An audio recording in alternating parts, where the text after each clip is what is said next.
Start करते हैं आज starting torque of induction motor. तो इंडक्शन मोटर में जो स्टार्टिंग टार्क होता है वो किस पर डिपेंड करता है? तो इंडक्शन मोटर में जो स्टार्टिंग टार्क होता है दोस्तों, ये स्टार्टिंग टार्क रोटर के रेजिस्टेंस पर डिपेंड करता है। तो ये जो रेजिस्टेंस है ये मोस्ट इंपॉर्टेंट है, बहुत जरूरी है। क्यों? जब आप स्टार्ट करते हैं तब स्टार्टिंग की कंडीशन में थ्री फेस इंडक्शन मोटर को जब आप स्टार्ट करेंगे उस समय में आपको जो स्टार्टिंग टार्क जो उसे जो डिपेंड करेगा वो रोटर के रेजिस्टेंस पर डिपेंड करेगा। मतलब यहाँ पर रेजिस्टेंस को कनेक्ट करना बहुत जरूरी है। तो हमें मालूम है स्टार कनेक्शन में रोटर का रेजिस्टेंस होता है। तो रोटर का जो रेजिस्टेंस हमने स्टार में कनेक्ट किए हैं, अब उसी को देखेंगे तो उसमें जो अरेंजमेंट ऐसा होगा कि वहां पर रेजिस्टेंस पैदा होना चाहिए। तो हमने पढ़ा था रेजिस्टेंस पैदा करने के लिए हमें क्या करना पड़ेगा, यहाँ पर रेजिस्टेंस प्लस रिएक्टेंस इन दोनों का जब कंपोजिशन होता है तो वो बनता है इम्पीडेंस। इन दोनों का जो कंपोजिशन होता है वो इम्पीडेंस बनता है दोस्तों। तो ये जो इम्पीडेंस के बारे में हमने एसी थ्योरी में पढ़ा है, यही इम्पीडेंस इसकी यूनिट भी क्या होती है, ओम होती है। रेजिस्टेंस की भी यूनिट ओम होती है और रिएक्टेंस की भी ओम होती है दोस्तों। तो यहाँ पर आर प्लस एक्स को हम क्या कर रहे हैं, ऐड कर रहे हैं। तो ये किसके बराबर हो रहा है, इम्पीडेंस जेड के बराबर। और ये एक प्रकार का एसी सर्किट में क्या करता है, बाधा उत्पन्न करता है दोस्तों। तो हम इसी की बात कर रहे हैं, ठीक है, इसी को कनेक्ट करने की बात कर रहे हैं हम। जब इसी को कनेक्ट कर देंगे हम तो स्टार्टिंग टार्क ऑटोमेटिक बढ़ जाएगा। ठीक है, अब ये कैसा बढ़ेगा उसके लिए एक इसका फार्मूला है, उस फार्मूले पर देखेंगे हम। जब तक उस फार्मूले को नहीं पढ़ेंगे तब तक हमें समझ में नहीं आएगा। ठीक है दोस्तों, तो फार्मूला क्या है? फार्मूला ये है, R2 क्या होता है इसमें, रोटर रेजिस्टेंस पर फेस होता है। R2 क्या हो जाएगा, रोटर रेजिस्टेंस पर फेस। अब देखिए ये जो डायग्राम दिख रहा है आपको स्टार में, ये स्टार जो कनेक्शन है दोस्तों, ये स्टार कनेक्शन किसके लिए है, रोटर के रेजिस्टेंस के लिए है। मतलब रोटर का जो रेजिस्टेंस होगा, मतलब कि रोटर में जो वाइंडिंग होगी वो वाइंडिंग स्टार कनेक्शन में है। अब इसमें हमें स्टार्टिंग टार्क डेवलप करना है तो हम यहाँ पर रेजिस्टेंस को उत्पन्न करेंगे या रेजिस्टेंस को कनेक्ट करेंगे। तो रेजिस्टेंस कैसे क्रिएट होगा, रेजिस्टेंस की प्रॉपर्टी कैसे क्रिएट होगी दोस्तों? तो हमें मालूम है एसी सर्किट में इम्पीडेंस का यूज किया जाता है। तो इम्पीडेंस ये जो है जेड, और ये जेड टू लिखा है, मतलब ये रोटर का इम्पीडेंस, ये इम्पीडेंस है। तो ये रोटर का जो इम्पीडेंस ये कहाँ से क्रिएट होगा, जो वाइंडिंग आपने लपेटी है, आपने कॉइल लपेटा इसमें, ये कॉइल क्या है, इंडक्टिव कॉइल है, इसीलिए ये इसकी रिएक्टेंस प्रॉपर्टी होगी। ठीक है, दूसरी बात, प्रत्येक कॉइल की स्वयं की एक रजिस्टिविटी होती है, क्योंकि वो भी एक किसी ना किसी कंडक्टर मटेरियल का बना हुआ है। तो प्रत्येक मटेरियल का स्वयं का एक रेजिस्टेंस प्रॉपर्टी होता है, इसीलिए उसकी रेजिस्टेंस प्रॉपर्टी अब इसमें ऐड हो जाएगी। तो ये रिएक्टेंस और क्या हो जाएगा, रेजिस्टेंस, ये दोनों मिलके क्या बनाएंगे दोस्तों, कंपोजिशन बनाएंगे इम्पिडेंस। और ये इम्पिडेंस जेड क्या करता है, एसी सर्किट में बाधा उत्पन्न करता है। तो ये तीनों फेस के लिए, आर वाई बी, तीनों के लिए स्टूडेंट ये यूज किए जाएंगे। ठीक है, तो हमने स्टार कनेक्शन बना दिया, तो ये हो जाएगा आर फेस के लिए, ये हो जाएगा वाई फेस के लिए, और ये हो जाएगा बी फेस के लिए। तो स्टार्टिंग टार्क का फार्मूला देखेंगे दोस्तों। तो स्टार्टिंग टार्क का फार्मूला देखने के पहले हम क्या करें कि R2 क्या है इसमें, X2 क्या है, इसको हम एक्सप्लेन करेंगे। तो R2 बेसिकली क्या है, तो R2 क्या है स्टूडेंट, इसमें रोटर का रेजिस्टेंस, प्रत्येक फेस में रोटर का रेजिस्टेंस है, रोटर का रेजिस्टेंस R2 प्रत्येक फेस में रोटर का रेजिस्टेंस है। X2 क्या है इसमें, रोटर रिएक्टेंस पर फेस, मतलब प्रत्येक फेस में रोटर का रिएक्टेंस है, और रिएक्टेंस को हम किससे शो करते हैं, X से शो करते हैं दोस्तों। अब वैसे ही यहाँ पर देखेंगे इम्पिडेंस, ठीक है, Z2 लिखा है मतलब कि ये इम्पिडेंस होगा। तो रोटर इम्पिडेंस पर फेस, प्रत्येक फेस का इम्पिडेंस हो जाएगा दोस्तों ये। तो प्रत्येक फेस का इम्पिडेंस हो गया, तो R2, X2 और Z2। तो ये रोटर का इम्पिडेंस हो गया, ये रोटर का रेजिस्टेंस हो गया, ये रोटर का रिएक्टेंस होगा, और ये रोटर का इम्पिडेंस हो गया दोस्तों। किस अवस्था में, स्थिर स्थायित्व अवस्था में, स्टैंड स्टिल कंडीशन लिखा हुआ है। तो इसमें दोस्तों क्या होता है, जब आर को और एक्स को जब आप कनेक्ट करेंगे तो जेड क्रिएट होता है, मतलब इम्पिडेंस बनता है। चलिए इसी को देखेंगे हम कैसे बनता है। तो हमें एक फार्मूला मालूम था जेड का, R2 का, आर का स्क्वायर प्लस एक्स का स्क्वायर, ये इम्पिडेंस जेड मतलब कि इम्पिडेंस प्रतिबाधा निकालने का फार्मूला है ये। और इसी फार्मूले का यहाँ पर हम यूज कर रहे हैं दोस्तों। तो इसमें Z2 का फार्मूला यही बनता है। तो इसमें आर की वैल्यू और एक्स की वैल्यू रख के हम क्या निकाल सकते हैं, इम्पिडेंस निकाल सकते हैं दोस्तों। तो ये इम्पिडेंस निकालने का फार्मूला है दोस्तों। ठीक है, इस तरीके से आप इसमें इम्पिडेंस निकाल सकते हैं। अब ये इम्पिडेंस जो है, इसी का मान यहाँ पर रेजिस्टेंस का मान जब हम बढ़ाएंगे या घटाएंगे तो इसी पर टार्क डिपेंड करेगा। तो यहाँ पर आर रेजिस्टेंस होना बहुत जरूरी है। तो रेजिस्टिविटी की जो प्रॉपर्टी क्रिएट होती है वो एसी सर्किट में कॉइल में करंट फ्लो होने के कारण होती है। तो जब जब हम I2 का मान कम करेंगे, मतलब रोटर में करंट का मान कम होगा, तो रेजिस्टेंस का मान क्या हो जाएगा, बढ़ जाएगा। ये इम्पिडेंस Z2 जो लिखा है, प्रत्येक फेस में इम्पिडेंस का मान बढ़ जाएगा दोस्तों। तो हमें क्या करना पड़ेगा, करंट के मान को कम करना है। तो इम्पिडेंस का मान, Z का मान ऑटोमेटिक बढ़ जाएगा। इसके लिए हम क्या करेंगे, करंट को कम ज्यादा करना है तो रेजिस्टेंस हमें लगाना पड़ेगा दोस्तों। और यही रेजिस्टेंस इसमें जब हम कनेक्ट कर देंगे प्रत्येक फेस में, तो ऑटोमेटिकली करंट का मान कम हो जाएगा। और जैसे ही रोटर करंट का मान कम होगा तो इसका इम्पिडेंस बढ़ जाएगा। तो अर्थात स्टार्टिंग जो टार्क है, ये टार्क भी बढ़ जाएगा दोस्तों। और जब टार्क बढ़ जाएगा तो मोटर स्टार्ट हो जाएगी और मोटर रोटेट होना चालू हो जाएगी दोस्तों। तो यहाँ पर एक पॉइंट लिखा हुआ है, इंडक्शन मोटर का स्टार्टिंग जो होता है, इंडक्शन मोटर का स्टार्टिंग टॉर्क वो रोटर के रेजिस्टेंस पर डिपेंड करता है। यही चीज को यहाँ पर शो किया गया है। तो ये वही रेजिस्टेंस है दोस्तों। इसमें करेंट के मान को कम करेंगे तो ऑटोमेटिकली रेजिस्टेंस हमें लगाना पड़ेगा दोस्तों। ठीक है, इसी चीज को हम समझ सकते हैं। अब यहाँ पर एसी मोटर की बात की जा रही है तो यहाँ पर पावर फैक्टर भी होगा दोस्तों। तो पावर फैक्टर को समझने के लिए ये इसका फार्मूला है। अब इस फार्मूले में क्या दिया हुआ है ये देखेंगे हम। इसमें cos phi two equal R2 upon Z2 हो जाएगा। तो ये जो करेंट और वोल्टेज के बीच का जो एंगल है दोस्तों, अब ये करेंट और वोल्टेज के बीच का जो एंगल है, इसे हम कैसा करेंगे, तो इसे हम दोनों तरीके से समझ सकते हैं।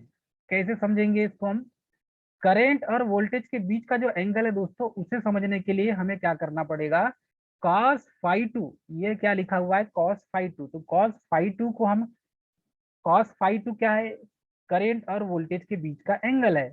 cos फाई टू क्या है स्टूडेंट, करंट और वोल्टेज के बीच का एंगल है। तो जब आप एंगल को cos फाई टू को बढ़ाते हैं, रोटर का जो है करंट और वोल्टेज के बीच का जब एंगल है, ये जो बढ़ाएंगे आप, इन दोनों के बीच का एंगल जो बढ़ाएंगे, ये एंगल डिपेंड करेगा। तो ये वोल्टेज और ये करंट का मान, तो ये हो जाएगा I2 और ये हो जाएगा ये E2 का मान, E2 या V2 ये बोल सकते हैं आप। तो इसका मान इन दोनों के बीच में ये तो 90 डिग्री है, लेकिन ये जो मान होगा इसी एंगल पर डिपेंड करेगा, फाई टू, ये फाई टू एंगल है दोस्तों, इसी पर डिपेंड करेगा। इसी एंगल को हम क्या करेंगे, कम ज्यादा करेंगे। तो पावर फैक्टर एंगल के बढ़ाने घटाने से ही हमें यहाँ पर समझ में आएगा दोस्तों। तो जब cos फाई का मान हम बढ़ाते हैं तो रेजिस्टेंस, रोटर का जो रेजिस्टेंस है वो भी बढ़ता है। कहने का मतलब, वोल्टेज और ये करंट के बीच का ग्राफ है दोस्तों। तो वोल्टेज और करंट के बीच के ग्राफ में ये फाई टू के मान जो एंगल है, इसको यदि बढ़ाते हैं तो रोटर का रेजिस्टेंस जो है वो बढ़ जाता है। और रोटर का रेजिस्टेंस यदि बढ़ाएंगे हम, तो ऑटोमेटिकली क्या हो जाएगा, स्टार्टिंग टॉर्क डेवलप होने लगेगा। तो ये सिंपल उसका फार्मूला है दोस्तों। मतलब बेसिक जो फंडा वही है, रेजिस्टेंस को इम्प्रूव करना है हमें। तो जो थ्री फेस इंडक्शन मोटर का जो स्टार्टिंग टार्क है, starting torque is proportional to E2 I2 cos phi two. तो हमें cos फाई टू का मान इंक्रीज करना है और I2 का मान कम करना है। ठीक है स्टूडेंट, तब ही स्टार्टिंग टार्क डेवलप होगा। तो यही बोला गया, starting torque is proportional to E2 I2 cos phi two. ठीक है दोस्तों, इस तरीके से इसे शो किया गया है। अब यहाँ पर देखें हम, तो आगे ये देखेंगे कि यदि इसको मैथमेटिकल रूप से जिस तरह से लिखा गया है, उसी में एक और फार्मूला इसका इजाद होता है। ठीक है, क्योंकि I2 इक्वल होता है E2 अपॉन Z2, तो इसको देख सकते हैं हम और इसी में वैल्यू पुट कर सकते हैं। तो ये जो I2 बराबर होता है, I2 इक्वल होता है E2 अपॉन Z2। अब ये किस पर बेस्ड फार्मूला बना है, तो ओम का नियम जो फार्मूला है, I equal V upon R। तो ये R यहाँ पर ये Z2 है, V ये E2 है वोल्टेज, और ये I2 I के बराबर है। तो स्टूडेंट ये जो I equal V upon R होता है अकॉर्डिंग टू ओम्स लॉ, इसी फार्मूला के बेस पर इसको लिखा गया है। तो यहाँ पर ये जो है E2 जैसा का वैसा रहेगा, I2 की जगह E2 बाई Z2 लिख सकते हैं, और cos फाई की जगह हम लिख सकते हैं cos फाई इक्वल क्या होता है दोस्तों, R अपॉन Z होता है। cos फाई का फार्मूला है हमें मालूम है, तो cos फाई बराबर R अपॉन Z होता है। तो ये जो cos फाई 2 का मान रखा हुआ है R, तो ये हो जाएगा रोटर का है तो R2 हो जाएगा, और ये Z का है तो Z2 हो जाएगा दोस्तों। तो इस तरीके से ये cos फाई 2 का मान है, ये I2 का मान है स्टूडेंट, और ये E2 जैसा का वैसा रखा हुआ है। तो इसका बेसिक फार्मूला जो हो गया स्टार्टिंग टार्क का, कि starting torque is proportional to E2 into I2 upon Z2 into R2 upon Z2। ये फार्मूला बन गया दोस्तों। ठीक है, इस फार्मूले को आपको याद रखना पड़ेगा, ये मोस्ट इंपॉर्टेंट फार्मूला है। थ्री फेज इंडक्शन मोटर का स्टार्टिंग टार्क का फार्मूला एग्जाम में पूछा जाता है। ठीक है, अब यदि इसको थोड़ा सा और आप आगे कैलकुलेशन करते हैं, यहाँ पर आप जोड़ना घटाना गुणा भाग करते हैं, इधर उधर क्रॉस मल्टीप्लाई करेंगे इसे आप, तो ये फार्मूला इस तरीके से आपको मिलेगा दोस्तों। इसी फार्मूले को और दूसरे तरीके से लिखना है तो ये इस तरीके से लिखते हैं दोस्तों। तो ये फार्मूला जो है इसको दूसरे फॉर्म में लिखते हैं, तो T starting torque is proportional to E2 का square into R2 upon Z2 का स्क्वायर हो जाएगा, क्योंकि उसमें आप Z अपान E2 अपान Z2 था और R2 अपान Z2 था। तो ये Z2 का स्क्वायर हो गया दोस्तों ये। ठीक है, और E2 का स्क्वायर हो जाएगा क्योंकि E2 उसमें भी था और R2 अलग से था, तो ये E2 का स्क्वायर हो गया और ये Z2 का स्क्वायर हो गया दोस्तों। जब इसे आप कैलकुलेशन करेंगे तो ये आपको इतना मिलेगा, E2 का स्क्वायर इंटू R2 अपान R2 का स्क्वायर प्लस X2 का स्क्वायर। इस तरीके से starting torque is proportional to, ये फार्मूले से आप निकाल सकते हैं दोस्तों। Most important formula starting torque का। इस फार्मूले में इसकी यूनिट होती है, इकाई जो होती है वो होती है न्यूटन मीटर। क्या होती है दोस्तों, न्यूटन मीटर। अब इसको बेसिक शब्दों में, मतलब शॉर्टकट वाले शब्दों में बोले तो starting torque three phase induction motor का रोटर के रेजिस्टेंस पर डिपेंड करता है, ये बोल सकते हैं। रोटर का रेजिस्टेंस पर डिपेंड करता है, रेजिस्टेंस पर डिपेंड करेगा। तो ये R2 क्या है स्टूडेंट, रोटर का रेजिस्टेंस है। तो starting torque three phase induction motor का इज प्रोपोर्शनल टू R2 मतलब रोटर रेजिस्टेंस, तो रोटर रेजिस्टेंस पर डिपेंड करेगा। ठीक है दोस्तों, इस तरीके से आप इसे समझ सकते हैं। ये जो रिलेशन है, ये रिलेशन एग्जाम में पूछता है।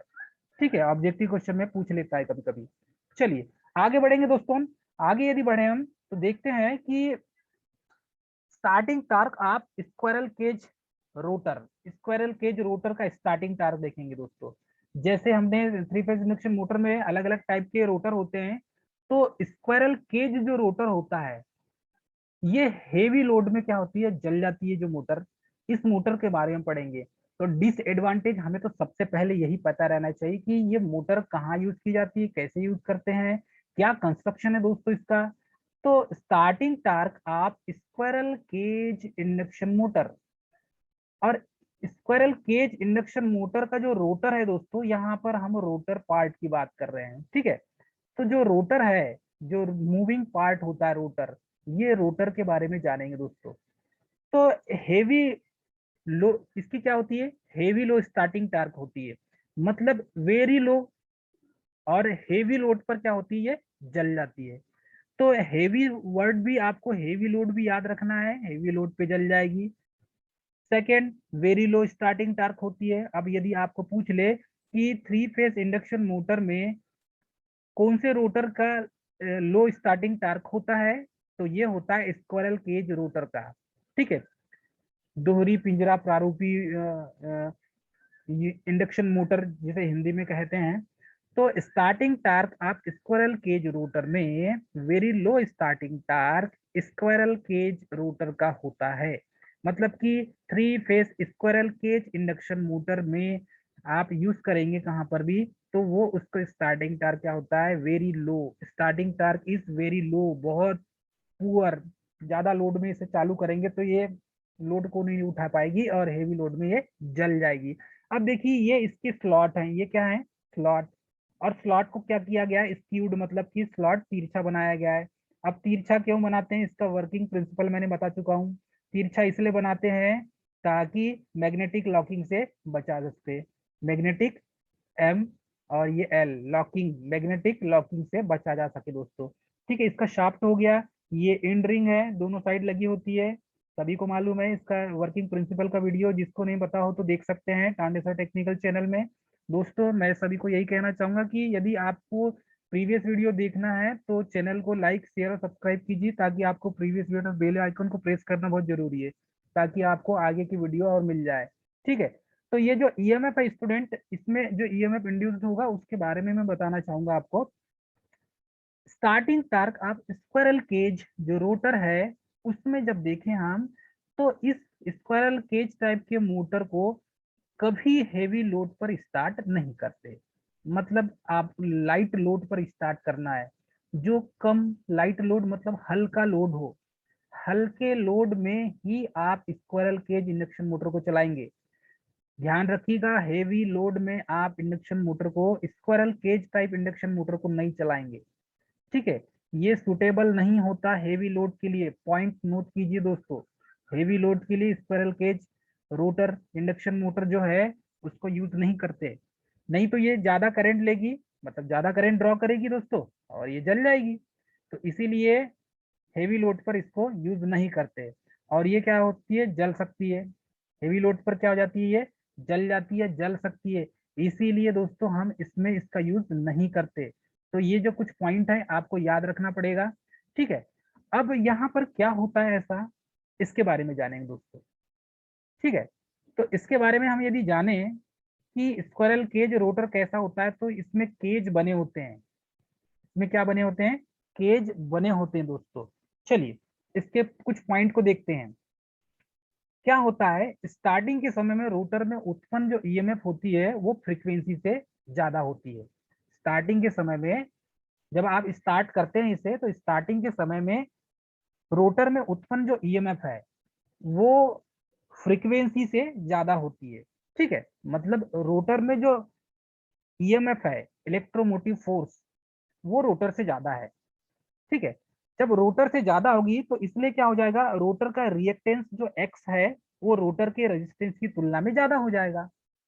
ठीक है, तो फिर से मैं इस पॉइंट को रिपीट करता हूं ताकि आपको और क्लियर हो जाए दोस्तों। तो होता क्या है स्टार्टिंग में, स्टार्टिंग के समय में रोटर में उत्पन्न ईएमएफ की जो फ्रीक्वेंसी है, रोटर में उत्पन्न ईएमएफ की जो फ्रीक्वेंसी, मतलब ये जो फ्रीक्वेंसी की बात कर रहे हैं हम, ये जो फ्रीक्वेंसी है रोटर में उत्पन्न फ्रीक्वेंसी, तो रोटर में उत्पन्न फ्रीक्वेंसी क्या होती है, स्टार्टिंग के समय में ज्यादा होती है दोस्तों, स्टार्टिंग के समय में ज्यादा होती है।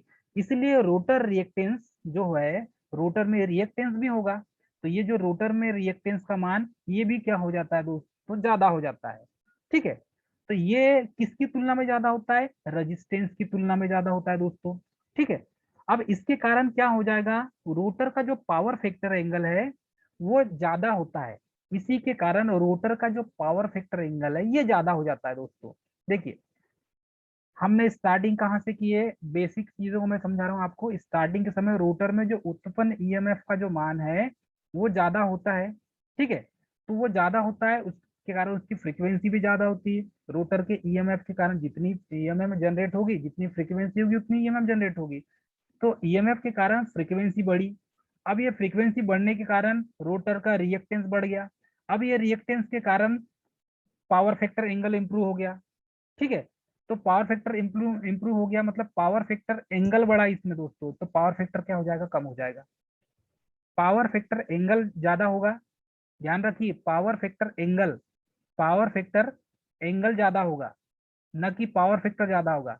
तो पावर फैक्टर एंगल जब ज्यादा हो जाएगा तो पावर फैक्टर कम हो जाएगा दोस्तों, पावर फैक्टर का मान कम हो जाएगा। कभी भी याद रखिएगा, पावर फैक्टर एंगल को यदि बढ़ाएंगे आप तो पावर फैक्टर कम हो जाएगा। और पावर फैक्टर एंगल का मीनिंग अलग है और पावर फैक्टर अलग है। तो पावर फैक्टर एंगल क्या होता है, करेंट और वोल्टेज के बीच का एंगल है दोस्तों ये। तो यही पावर फैक्टर एंगल को आप बढ़ाते हैं तो पावर फैक्टर कम हो जाएगा, पावर फैक्टर एंगल को घटाते हैं तो पावर फैक्टर बढ़ जाएगा दोस्तों। ठीक है, ये दोनों एक दूसरे के इनवर्स प्रोपोर्शनल है दोस्तों। तो यही चीज मैं आपको बताना चाह रहा हूँ। जिसके कारण क्या होता है, पावर फैक्टर कम हो जाता है। और स्टार्टिंग टार्क क्या होती है, मतलब स्टार्टिंग जो करंट है वो बढ़ जाती है दोस्तों। चलिए फिर से मैं रिपीट कर रहा हूँ। स्टार्टिंग के समय में ईएमएफ की फ्रीक्वेंसी ज्यादा हो जाती है, ठीक है। ईएमएफ की जो फ्रीक्वेंसी है वो ज्यादा हो जाती है, उसके कारण रिएक्टेंस भी बढ़ जाता है रोटर का। तो रोटर के कारण उसकी रजिस्टिविटी बढ़ जाती है। अब रजिस्टिविटी बढ़ती है तो उसके कारण उसका पावर फैक्टर एंगल भी बढ़ जाता है दोस्तों। ये पावर फैक्टर एंगल है, ये भी बढ़ जाता है। और जब पावर फैक्टर एंगल बढ़ जाता है दोस्तों, तो रोटर का जो पावर फैक्टर कम हो जाता है। पावर फैक्टर क्या हो जाएगा फिर, रोटर का कम हो जाएगा, एंगल बढ़ेगा तो कम हो जाएगा। और इसके कारण क्या होती है, करंट बढ़ जाती है रोटर में। रोटर की जो करंट है I2 वो बढ़ जाती है दोस्तों। और इसके कारण क्या होता है, रोटर जो है, इस मोटर का जो स्टार्टिंग टार्क होता है फुल लोड टार्क से 1.5 गुना होता है दोस्तों, ये मेन पॉइंट है। और इसके कारण टार्क कम हो जाता है, और जब टार्क कम हो जाता है तो मोटर ज्यादा लोड में स्टार्ट नहीं होती। इसीलिए इसे स्टार्टिंग टॉर्क में स्क्विरल केज इंडक्शन मोटर को हेवी लोड पर ऑन नहीं करते। ज्यादा करंट लेने के कारण, हेवी करंट लेने के कारण, करंट का मान ज्यादा होने के कारण ये वाइंडिंग को जला देती है। इसीलिए इसको हेवी लोड पे स्टार्ट नहीं करते। आई होप आपको समझ में आया होगा दोस्तों। तो इस मोटर का जो स्टार्टिंग टार्क होता है वो फुल लोड टार्क का 1.5 गुना होता है। तो देखिए यहाँ पर मैथमेटिकल रूप से देखेंगे अब, starting torque is proportional to E2 I2 cos phi 2। तो यहाँ पर जो स्टार्टिंग टार्क है वो cos phi 2 पर डिपेंड करता है। देखो cos phi 2 का मान इसमें क्या हो जाता है, कम हो जाता है। तो ये एंगल देखिए आप, ये एंगल फेजर डायग्राम बना हुआ है दोस्तों। तो ये फेजर डायग्राम किसकी किसके बीच में है, ये इम्पीडेंस जेड है, ये रिएक्टेंस है, ये रिएक्टेंस है दोस्तों, ठीक है। ये इम्पीडेंस है, इम्पीडेंस, ये रेजिस्टेंस हो गया दोस्तों। और इन दोनों के बीच का जो एंगल दिख रहा है ये प्लस प्लस फाई है, ठीक है। ये फाई एंगल है दोस्तों। तो यहाँ पर क्या होता है, स्टार्टिंग के समय में ये 1.5 गुना होता है। देखो मैंने बताया आपको ना, स्टार्टिंग की कंडीशन में क्या होता है, स्क्विरल केज मोटर का जो जब स्टार्ट करते हैं तो स्टार्टिंग जो टार्क होता है फुल लोड टार्क का 1.5 गुना होता है। Starting torque full load torque का कितने गुना होता है, 1.5 गुना, 1.5 गुना होता है दोस्तों। और स्क्विरल केज मोटर का जो स्टार्टिंग करंट होती है वो फुल लोड की करंट से 5 से 7 गुना होती है। तो ये करंट की बात की गई दोस्तों, ये टार्क की बात कर दी हमने। तो ये टार्क जो है फुल लोड टार्क का, starting torque full load torque का 1.5 गुना होता है। मोस्ट इंपॉर्टेंट पॉइंट दोस्तों, ये एग्जाम में पूछा जाता है, नोट कीजिए, ठीक है। सेकेंड पॉइंट पूछता है स्क्विरल केज मोटर का कि स्टार्टिंग जो करंट है, स्टार्टिंग करंट, ये स्टार्टिंग करंट है स्टूडेंट, ये फुल लोड करंट की 5 से 7 गुना होती है। इस पॉइंट को आप नोट कीजिए, ऑब्जेक्टिव क्वेश्चन में ये पूछेगा। कुछ ऐसे पॉइंट हैं जो सटीक यहीं से क्वेश्चन आते हैं, ठीक है। तो इसमें मैंने बताया स्टार्टिंग जो टार्क है वो फुल लोड टार्क का ये, ठीक है, कितने गुना होता है, फुल लोड टार्क का 1.5 गुना होता है, ये मैंने आपको बताया। स्टार्टिंग जो करंट है, ठीक है, ये टॉर्क है स्टूडेंट। तो ये स्टार्टिंग जो करंट है वो 5 से 7 गुना होता है फुल लोड करंट की। ये फुल लोड करंट की 5 से 7 गुना होता है दोस्तों, ठीक है। ये मेन मेन पॉइंट थे, मेन पॉइंट हमने देख लिए, आगे बढ़ेंगे हम। अब यहाँ पर जो है रेजिस्टेंस आर, आर इक्वल क्या होता है, रो एल अपान ए। चलिए ये फार्मूला देखेंगे अब, ये फार्मूले में क्या, ये फार्मूला क्या कहता है, आर इक्वल रो एल अपान ए, ये फार्मूला है दोस्तों, ठीक है। इसमें आर का मान कम करेंगे तो एरिया, ये ए है, एरिया बढ़ जाएगा, ठीक। मतलब रेजिस्टेंस का मान कम करेंगे तो एरिया क्या हो जाएगा, बढ़ जाएगा, ठीक है दोस्तों। तो यही काम यहाँ पर किया जाता है। हम आर का मान क्या कर रहे हैं, कम कर रहे हैं इसमें, तो रेजिस्टेंस का, एरिया का मान क्या हो जाएगा, बढ़ जाएगा। तब एरिया का मान बढ़ जाएगा तो क्या हो जाएगा, X2 is greater than R2। तो ये जो रिएक्टेंस जो है रोटर का रिएक्टेंस, ये दोस्तों रोटर का रिएक्टेंस है, रोटर का रिएक्टेंस है दोस्तों। तो ये रोटर का जो रिएक्टेंस है, प्रत्येक फेज में रोटर का जो रिएक्टेंस है वो रेजिस्टेंस से बड़ा होगा। मतलब X2 बहुत बड़ा है R2 से, ये हो जाएगा दोस्तों, ठीक है। तो ये दोनों करंट और वोल्टेज दोनों एक फेस में होंगे इसमें। यही चीज मैं आपको बताना चाह रहा था दोस्तों। आगे बढ़ेंगे इसमें हम।